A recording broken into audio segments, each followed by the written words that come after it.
যে 20 কোটি বাংলাদেশের নাগরিক স্বপ্ন দেখে যে বাংলাদেশ পিছিয়ে পড়বে না, বাংলাদেশ এগিয়ে যাবে।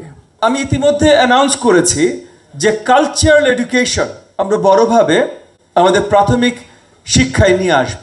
ক্লাস 4 ও 5-এ কালচারাল এডুকেশন নিয়ে আসব, এবং এটা আমাদের নির্বাচনী ম্যানিফেস্টোতে ছিল।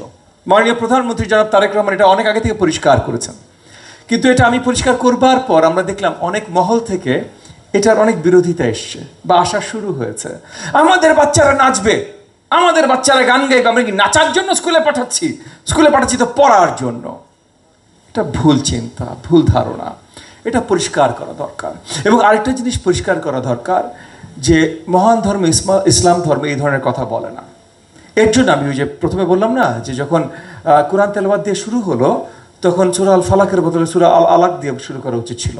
হ্যাঁ, কারণ প্রথম যে সূরা, যে আয়াত রাসূল করিম সাল্লাল্লাহু আলাইহি সাল্লামের কাছে নাজিল হয়েছিল সেটা ছিল সূরা আল আলাক।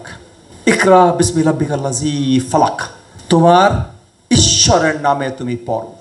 লার্ন, রিড, প্রিচ, যেটাই বলেন না কেন, যেই শব্দ ব্যবহার করেন, কারণ এগেন আরবি অনেক উৎকৃষ্ট মার্জিত একটা ভাষা, স্পেশালি শব্দচারণের দিক দিয়ে। আরবি এমন একটা ভাষা যে একটা শব্দের 10টা 20টা 30টা মানে বের করা যায়। আরবি এমন একটা শব্দ যে যেখানে আপনি ছোট একটা পাটকেল ছুঁড়বেন, একটা ওই যে ভেড়ার গায়ে একটা পাটকেল ছুঁড়বেন, ভেড়ার গায়ে পাটকেলটা ছুঁড়ার পর পাটকেলটা কত আস্তে করে, মানে ভেড়া কত মোটা, তার উল কত বেশি, কত আস্তে করে ভেড়ার গায়ে পাটকেলটা পড়বে, এটার জন্য শব্দ আছে। এটা হলো আরবি ভাষা। সেই ভাষায় নাজিল হয়েছে আমাদের মহান পবিত্র কোরআন। সেটার ভাষা নিয়ে আমরা এগেন আজকে আলোচনা করতে বসিনি, কিন্তু যেটা আলোচনা করতে বসেছি হলো যে যখন আমরা এই ধরনের আলোচনা করি যে আমরা কালচার, আমরা গান বাজনা নৃত্য বা সব ধরনের শিল্প আমাদের শিক্ষার্থীদের ভিতরে ছড়িয়ে দিতে চাই, তখন যখন কোনো মহল থেকে আলোচনা আসে না এটা ইসলাম না, আমি একটু পরিষ্কার করে দিতে চাই যে তারা নিজেদের পরিচয় যেভাবেই দিক না কেন, ইসলাম সম্বন্ধে তাদের বোধ হয় আরেকটু পড়াশোনা করার প্রয়োজন আছে। আগামী বাংলাদেশ আমরা বিশ্বশ্রেষ্ঠ বাংলাদেশ গড়তে চাই।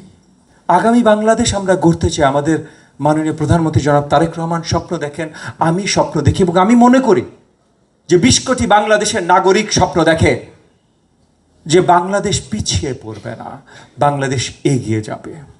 সো পিছিয়ে পড়ার কোনো ধরনের মেন্টালিটি, কোনো ধরনের চিন্তা চেতনা, এটাকে আমরা কোনোভাবেই বড়ভাবে নিজেদের জায়গা করে নিতে দেব না।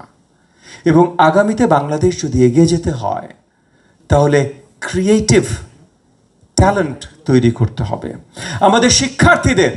তাদের যেন ক্রিয়েটিভিটি উন্মোচন হতে পারে, খুলে দিতে পারি, তারা যেন আরও ভালোভাবে জানতে পারে, বুঝতে পারে এবং নিজেদের ভাব প্রকাশ করতে পারে, সেই জায়গা তৈরি করতে হবে। আজকে আপনাদের সাথে এই কথাগুলো বলছি কারণ আপনারা সবাই শিক্ষক।